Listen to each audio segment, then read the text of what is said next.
Salut élu de Dieu, j'espère que tu vas bien et que cette vidéo te trouve en parfaite forme. Alors que je lisais la Bible, cette phrase a attiré mon attention. La phrase de l'Éternel qui dit « J'ai trouvé David, l'homme selon mon cœur.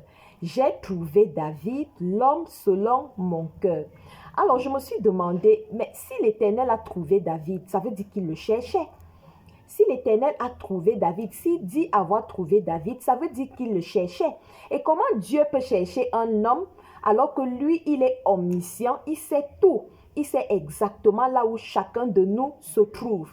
Alors, ce qui m'a amené à croire que si Dieu cherchait David, c'est parce qu'il savait que David devait être en train de garder les moutons. Alors, il est allé chercher David derrière ces moutons-là. Il a vu que David était un bon protecteur pour les moutons. David était un bon berger pour les moutons. David était prêt à sacrifier sa vie pour les moutons. David était prêt même à se battre contre l'ours et le lion lorsque l'ours et le lion voulaient dévorer une brebis.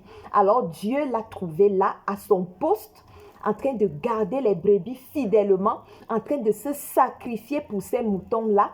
Et Dieu a vu, waouh, s'il peut se donner autant pour les moutons, ça veut dire qu'il peut également se donner pour mon peuple. Et Dieu l'a pris de derrière les moutons pour faire de lui le roi d'Israël.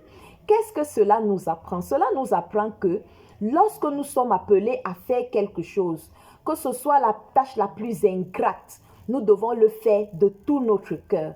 Nous devons être prêts à donner notre vie pour ce à quoi nous avons été appelés. Parce que oui, ce n'est pas des petites choses que nous commençons. Ce n'est pas des petites choses que l'Éternel nous remarque. C'est dans des petites choses que nous montrons notre fidélité. Et si tu as été fidèle dans les petites choses, l'Éternel te confiera également de grandes choses.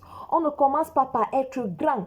On commence par servir les prisonniers comme Joseph dans une prison, à être fidèle même derrière les chaînes, à être fidèle même face à une injustice. Lorsqu'il a été accusé d'avoir voulu violer la femme de Potiphar, il a été fidèle jusqu'au bout. Il n'a pas touché à la femme de son maître. On commence par être fidèle dans des petites choses pour que Dieu nous en donne des plus grandes. Joseph a été fidèle dans la prison et il a été élevé au rang de premier ministre en Égypte. Alors, quelle que soit la tâche que tu as à faire, peut-être c'est toi qui gardes la porte à l'église lorsqu'il y a culte. Tu n'es pas là pour regarder les perruques des dames qui arrivent. Tu n'es pas là pour critiquer les perruques qui sont de travers. Tu n'es pas là pour te plaindre de ce qu'elles ne se plaisent pas à la place que tu leur as montré. Tu es là pour tenir la porte de l'église. Fais-le fidèlement. Fais-le pour Dieu. Fais-le de façon engagée. Que ce soit sous la pluie, sous le soleil. Fais ce qui t'a été demandé de faire. Et alors, Dieu qui verra ta fidélité va te récompenser. Tu es peut-être appelé à être, tu es peut-être la secrétaire d'un patron qui est un peu tyrannique. Tu n'es pas là pour le juger. Tu n'es pas là pour décrire son caractère, raconter à tout le monde comment il est un mauvais patron. Ce n'est pas pour ça que tu es là. Fais ton travail de secrétaire. Fais-le fidèlement. Que ton patron soit méchant, que ton patron soit acariâtre, que ton patron soit bizarre.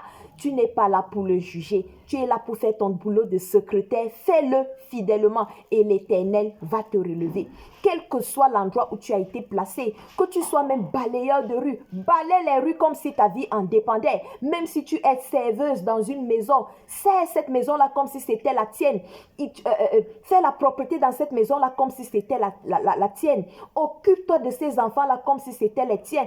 Et l'Éternel qui cherche un homme ou une femme selon son cœur te trouvera et il t'élèvera. Il te donnera ta place également au sommet. Il fera de toi un roi ou une reine. Parce que oui, lorsque tu étais serviteur ou servante, tu l'as fait de façon fidèle. Tu l'as fait pour le Seigneur. Et le Seigneur qui regarde dans le secret va t'honorer tôt ou tard. J'espère que cette vidéo t'a fait du bien et que maintenant tu es conscient que l'Éternel te cherche là où tu as été posté, pas devant la télévision, pas dans les moments de loisirs.